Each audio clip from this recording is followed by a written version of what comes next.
지금 당장 이 영상을 멈추고 나가셔도 좋습니다. 하지만 딱 1년 뒤 2026년 2월의 어느 날 당신은 오늘을 뼈저리게 후회하며 땅을 치고 통곡하게 될 것입니다. 스마트폰 화면 속에 찍힌 텅 빈 장고를 보며 그때 그 영상에서 말한 게 진짜였구나 라며 뒤늦은 한숨을 내쉬게 될 테니까요.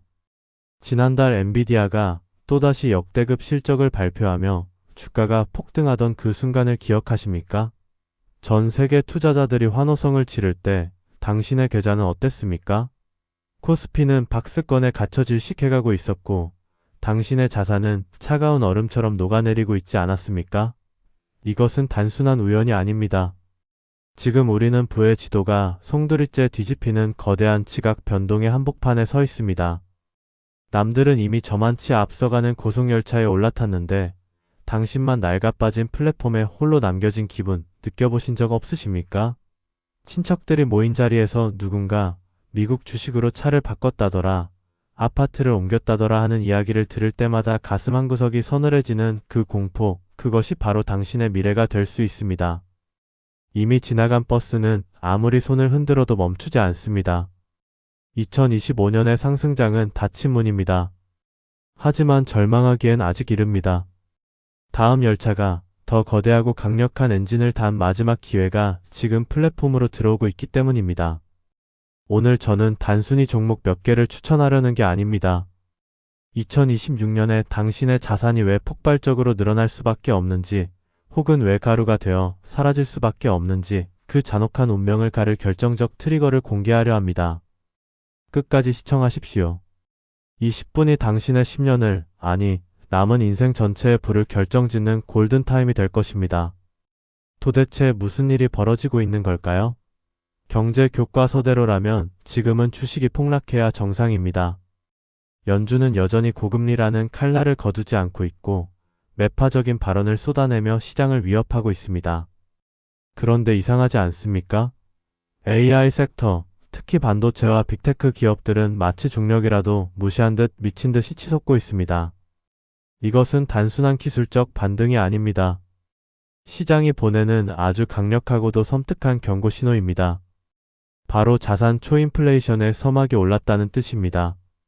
스마트 머니, 즉 거대 자본은 이미 알고 있는 겁니다. 금리라는 댐이 곧 무너질 것이고 그 틈으로 엄청난 양의 돈이 쏟아져 나와 실물 자산의 가치를 밀어 올릴 것이라는 사실을 말이죠. 대중들이 뉴스에서 떠드는 경기 침체라는 유령에 떨고 있을 때 승자들은 조용히 그리고 아주 탐욕스럽게 이 괴물 같은 주식들을 쓸어 담고 있습니다. 지금 눈앞에 보이는 이 기이한 상승세는 거품이 아니라 화폐 가치 하락에 대한 자본시장의 처절한 비명입니다. 아직도 은행 예금이 안전하다고 믿으십니까? 그 믿음이 당신의 자산을 갉아먹는 가장 끔찍한 기생충입니다. 냉정하게 숫자를 직시하십시오. 현재 시중은행의 정기예금 금리는 고작 해야 3.5% 수준입니다. 그런데 우리가 마트에서, 주유소에서 피부로 느끼는 체감 물가 상승률은 얼마입니까? 통계청이 발표하는 가공된 숫자가 아니라 실제 장바구니 물가는 이미 4%를 훌쩍 넘긴 지 오래입니다. 이것이 무엇을 의미하는지 아십니까? 당신이 1억 원을 은행에 고이 모셔두는 동안 1년 뒤 그 돈의 가치는 이자를 합쳐도 구매력 기준으로 마이너스가 된다는 뜻입니다. 이것은 저축이 아니라 확정적 손실입니다. 보이지 않는 도둑이 매일 밤 당신의 금고에 들어와 돈을 훔쳐가고 있는데 당신은 그 도둑에게 안전하게 지켜줘서 고맙다며 인사를 하고 있는 꼴입니다. 10년 뒤 당신의 현금은 휴지 조각에 가까워질 것입니다. 안전을 핑계로 투자를 외면하는 순간 당신은 가난해지기로 작정한 것이나 다름없습니다. 지금 당장 그 가짜 안전의 감옥에서 탈출해야 합니다. 그렇다면 왜 2026년인가? 그 해답은 워싱턴의 심장부, 백악관을 노리는 한 남자의 야망 속에 숨겨져 있습니다. 도널드 트럼프.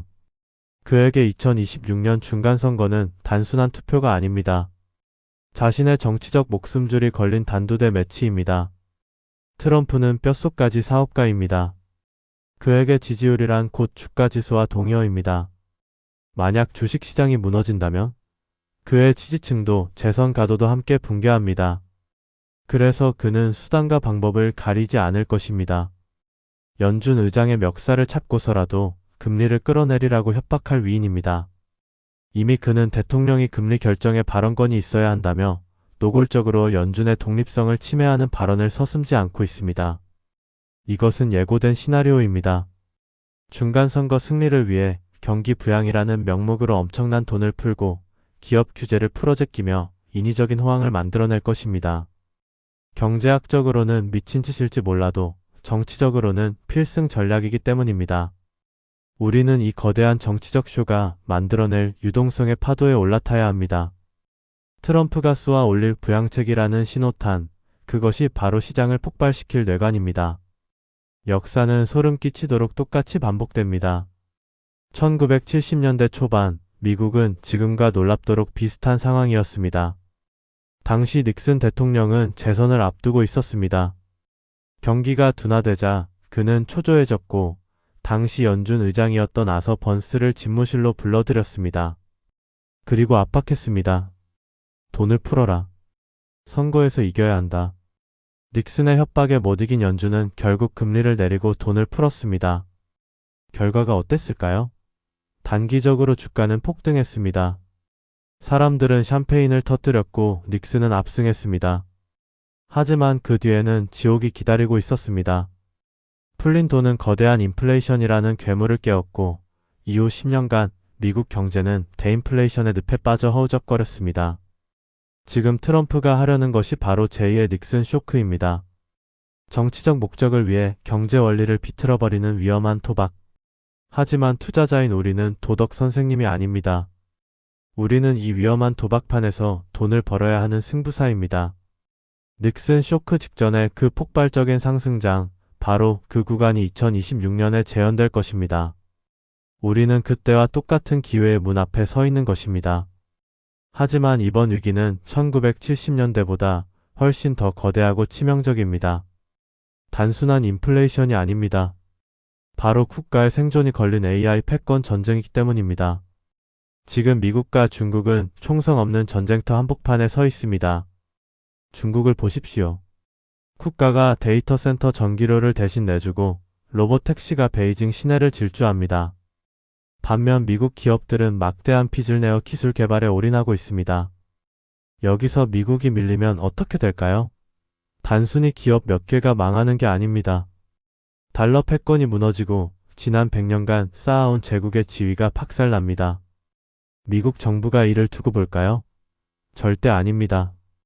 2008년 금융위기 때 벤 버냉키 연준 의장은 헬리콥터 머니를 살포했습니다. 2020년 팬데믹 때는 역사상 가장 빠른 속도로 돈을 찍어냈습니다. 그런데 지금은 국가 존망이 걸린 문제입니다. 만약 금융시장이 발작을 일으켜 기업들의 자금줄이 마른다면 미국 정부는 2020년과는 비교도 안 될 강력한 부양책, 즉 핵폭탄급 유동성을 시장에 쏟아부을 것입니다. 이것이 우리가 하락장에서도 공포에 떨지 말아야 할 가장 강력한 안전장치입니다. 시스템이 붕괴하도록 내버려 두기엔 잃을 것이 너무나도 많기 때문입니다. 그렇다면 이 거대한 유동성의 파도는 결국 어디로 흘러갈까요? 농부의 마음으로 세계 지도를 펼쳐보십시오. 전 세계 200개 국가 중 여러분의 소중한 씨앗을 뿌릴 비옥한 땅은 어디입니까? 냉정하게 비교해 봅시다. 한국 시장은 고질적인 지배구조 문제와 낮은 주주환원율이라는 자갈밭입니다. 기업이 돈을 벌어도 주주에게 돌아오지 않습니다. 중국은 어떻습니까? 정부의 말 한마디에 거대 기업이 하루아침에 증발해버리는 지뢰밭입니다. 알리바바 마윈 사태를 기억하실 겁니다. 반면 미국은 철저한 주주 자본주의 시스템입니다. 전 세계 시가총액 상위 10개 기업 중 8개가 미국 기업인 것은 우연이 아닙니다. 애플, 마이크로소프트, 엔비디아는 벌어들인 돈을 배당과 자사주 매입으로 주주들에게 확실하게 돌려줍니다. 내가 뿌린 씨앗의 수확물을 100% 내가 가져갈 수 있는 유일한 시스템입니다. 전 세계 시가총액의 55%가 미국에 몰려있다는 데이터는 거짓말을 하지 않습니다. 돈 냄새를 가장 잘 맡는 전 세계의 스마트 머니들이 이미 답을 내린 것입니다. 승자들은 척박한 땅에서 유행을 바라지 않습니다. 이미 검증된 가장 비옥한 영토, 미국이라는 거대한 농장에 자산을 심습니다. 그런데도 여전히 많은 분들이 머뭇거립니다. 지금은 너무 비싸, 떨어지면 사야지. 라는 생각 때문입니다. 하지만 역사는 시장 타이밍을 재려는 시도가 얼마나 비참한 결과를 낳는지 증명해 왔습니다. 2010년대 강세장 내내 더블딥 공포에 떨며 현금만 쥐고 있던 사람들은 10년 넘게 이어진 역사적인 상승장을 손가락만 빨며 지켜봐야 했습니다. 2020년 3월 폭락장, 공포에 질려 주식을 투매했던 사람들은 불과 몇 달 뒤 이어진 피자 반등을 보며 땅을 쳤습니다. 그들이 시장을 떠나 있는 동안 그들의 자산은 안전했을까요? 아닙니다. 보이지 않는 도둑, 인플레이션이 그들의 금고를 털어가고 있었습니다. 예금 금리 3.5%로는 4%가 넘는 물가 상승을 이길 수 없습니다. 이것은 마치 하행 에스컬레이터에 서 있는 것과 같습니다. 가만히 있으면 안전한 것이 아니라 점점 지하로 추락하는 것입니다. 현금이라는 썩은 동아줄을 잡고 있는 순간 여러분의 자산은 매년 4%씩 녹아내리고 있습니다. 10년이면 자산의 절반이 증발합니다. 패자들은 언제나 완벽한 타이밍을 기다리다 기회를 놓치고 결국 인플레이션이라는 거대한 파도에 휩쓸려 떠내려갑니다. 시장에 남아있는 위험보다 시장 밖에 있는 위험이 훨씬 더 크다는 사실을 뼈저리게 깨달아야 합니다. 이제 시선을 조금 더 좁혀보겠습니다. 미국 시장 안에서도 지금 거대한 지각 변동이 일어나고 있습니다. 빅테크 기업들이 회사채까지 발행하며 현금을 확보하고 있습니다. 보통 기업이 빚을 내면 위험 신호로 보지만 지금은 다릅니다. 이것은 생존을 위한 실탄 확보입니다. 엔비디아의 GPU를 확보하고 거대한 데이터 센터를 짓기 위해 수백조 원을 쏟아붓고 있습니다. 왜 이렇게까지 할까요? AI라는 새로운 산업 혁명의 초입이기 때문입니다. 인터넷이 처음 세상에 나왔을 때처럼, 스마트폰이 처음 등장했을 때처럼 지금 세상은 완전히 뒤집히고 있습니다. S&P 500이 미국 경제라는 튼튼한 항공모함이라면 나스닥 100은 그 항공모함에서 발진하는 최첨단 전투기입니다. 기술 혁신이 주도하는 이 거대한 흐름은 거품이 아닙니다. 구체적인 실체가 있는 전쟁입니다. 전력 인프라가 부족해지고 반도체 공급이 수요를 따라가지 못하는 현상이 그 증거입니다. 나스닥 100 기업들은 이 전쟁의 최전선에서 가장 막대한 전리품을 챙길 것입니다. 변동성은 있겠지만 그만큼 파괴적인 성장 잠재력을 가졌습니다. 여러분은 지금 과거의 영광에 머무는 전통 산업에 투자하시겠습니까? 아니면 미래를 송두리째 바꿀 혁신의 최전선에 서시겠습니까? 복잡하게 생각할 필요 없습니다. 답은 이미 나와 있습니다.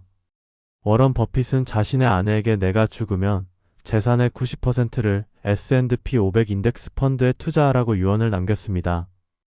투자의 신이라 불리는 그조차도 개별 종목을 고르는 것보다 시장 전체를 사는 것이 낫다고 인정한 것입니다. 우리는 이 조언을 따라야 합니다. 첫 번째 무기는 S&P 500 ETF입니다. 미국 상위 500개 기업, 즉 미국 경제의 80%를 한 번에 사는 것입니다.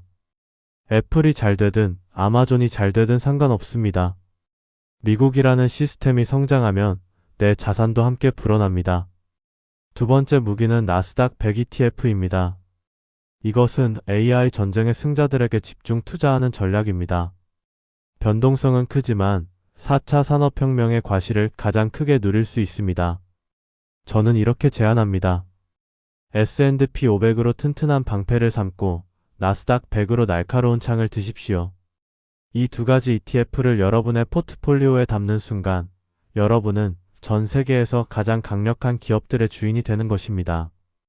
밤잠을 설치며 재무제표를 분석할 필요도, 뉴스를 보며 일희일비할 필요도 없습니다. 그저 자본주의의 심장인 미국 시장이라는 거인의 어깨 위에 올라타기만 하면 됩니다. 그렇다면 이 투자는 무조건 안전할까요? 아닙니다. 반드시 명심해야 할 치명적인 함정이 하나 있습니다. 바로 공포라는 이름의 지뢰밭입니다. 앞으로 1년 시장은 평온하게만 흘러가지 않을 것입니다. 역사적으로 미국 주식시장은 연평균 10%에서 20%의 조정을 겪어왔습니다. 멀리 갈 것도 없습니다. 2022년 인플레이션 공포로 나스닥이 30% 넘게 폭락했을 때를 기억하십니까? 당시 뉴스 헤드라인은 닷컴 버블의 재림, 이제 끝났다는 비명으로 도배되었습니다. 바로 이 순간이 마라톤의 35km 지점, 마일 구간입니다. 숨이 턱끝까지 차오르고 다리는 천근만근 무거워지는 고통의 순간이죠. 대부분의 패배자는 여기서 탈락합니다. 계좌에 찍힌 파란 숫자를 견디지 못하고 손절매라는 최악의 선택을 합니다. 하지만 승자들의 선택은 달랐습니다. 그들은 공포에 질려 던져진 주식을 헐값에 주워 담았습니다. 2020년 3월 코로나 팬데믹으로 시장이 34% 곤두박질 쳤을 때를 보십시오. 세상이 멸망할 것처럼 떠들었지만 시장은 불과 5개월 만에 전고점을 회복했습니다. 그리고 그 공포의 바닥에서 매수한 사람들은 지금 상상할 수 없는 부를 거머쥐었습니다. 앞으로 다가올 조정장은 위기가 아닙니다.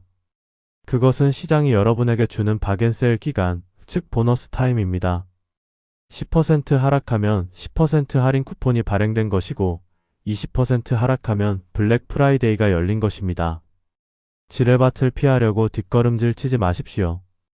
폭락장은 지옥으로 가는 문이 아니라 부의 추월 차선으로 갈아탈 수 있는 유일한 비상구입니다. 이제 우리는 위험이 기회라는 것을 알았습니다. 그렇다면 구체적으로 어떻게 행동해야 할까요? 목돈이 없다고 망설이시는 분들, 지금 당장 그 핑계를 쓰레기통에 버리십시오. 최고의 전략은 거창한 것이 아닙니다. 바로 적립식 투자, 매달 월급의 일부를 떼어 기계적으로 사모으는 것입니다. 여러분이 잠든 사이에도 여러분의 돈을 갉아먹는 적이 있습니다. 바로 인플레이션입니다. 현재 예금 금리 3.5%로는 4.2%가 넘는 물가 상승률을 이길 수 없습니다. 이것은 마치 내려가는 에스컬레이터 위에 서 있는 것과 같습니다. 가만히 있으면 여러분의 자산은 서서히 그러나 확실하게 지하로 추락합니다. 현금을 쥐고 있는 것이야말로 가장 확실하게 돈을 잃는 방법입니다. 그러니 지금 당장 시작하십시오. 타이밍을 재지 마십시오. 무릎에 사서 어깨에 팔라는 격언은 잊으십시오. 신도 모르는 저점을 잡으려다 영영 기차를 놓치게 됩니다. 워런 버핏의 스승 벤저민 그레이엄은 말했습니다. 미스터 마켓의 기분에 휘둘리지 마라. 매달 25일 월급이 들어오는 날을 투자의 날로 정하십시오. 10만원이라도 좋습니다. S&P 500 ETF 한 주, 나스닥 100 ETF 소수점 투자라도 시작하십시오. 처음에는 미미해 보일 것입니다. 하지만 복리의 마법은 시간이 지날수록 눈덩이처럼 거대해집니다. 5년 뒤, 10년 뒤 꾸준히 사모은 사람과 타이밍만 채다가 구경만 한 사람의 격차는 메울 수 없는 절벽이 되어 있을 것입니다. 완벽한 시작은 없습니다. 투박하더라도 오늘 내딛는 한 걸음이 10년 뒤 여러분의 인생을 바꿉니다. 영상 초반에 제가 드렸던 말씀을 기억하십니까? 이 영상을 보고 실행하는 사람과 그냥 스크롤을 넘기는 사람의 미래는 완전히 달라질 것이라고 했습니다. 오늘 우리는 2026년 부의 지도가 어떻게 바뀔지 명확한 근거를 확인했습니다. 첫째, 트럼프와 미국 정치권은 자신들의 생존을 위해 주식시장을 강제로 부양할 수밖에 없습니다. 둘째, 미국과 중국의 AI 패권 전쟁은 금융시장이 무너지도록 내버려 두지 않을 강력한 안전판입니다. 셋째, 지구상에서 자본주의 시스템이 가장 완벽하게 작동하는 나라는 여전히 미국입니다. 이 세 가지 거대한 파도가 하나의 방향을 가리키고 있습니다. 복잡한 종목 분석에 골머리 앓지 마십시오. 미국 경제 전체를 사는 S&P 500 ETF와 기술 혁신의 최전선에 투자하는 나스닥 100 ETF. 이 두 가지 무기면 충분합니다. 누군가는 이미 너무 많이 올랐다며 공포를 조장할 것입니다. 누군가는 곧 폭락한다며 여러분의 발목을 잡을 것입니다. 하지만 역사를 보십시오. 비관론자는 명성을 얻지만 낙관론자는 부를 얻습니다. 시장은 걱정의 벽을 타고 오르며 환희 속에서 꽃을 피웁니다. 지금 여러분 앞에는 두 개의 문이 있습니다. 하나는 나중에 할 거리라며 후회하는 과거의 문이고 다른 하나는 지금 당장 행동하여 경제적 자유를 쟁취하는 미래의 문입니다. 2026년에 여러분이 2024년의 오늘을 회상하며 그때 시작하길 정말 잘했다고 안도의 한숨을 내쉬길 바랍니다. 투자는 마라톤입니다. 출발선에서 망설일 시간은 끝났습니다. 지금 당장 증권사 앱을 켜고 관심 종목의 티커를 등록하십시오. 그것이 부의 추월 차선에 올라타는 첫 번째 신호탄입니다. 여러분의 성공적인 완주를 응원합니다. 구독과 좋아요 부탁드립니다. 나라경제학이었습니다.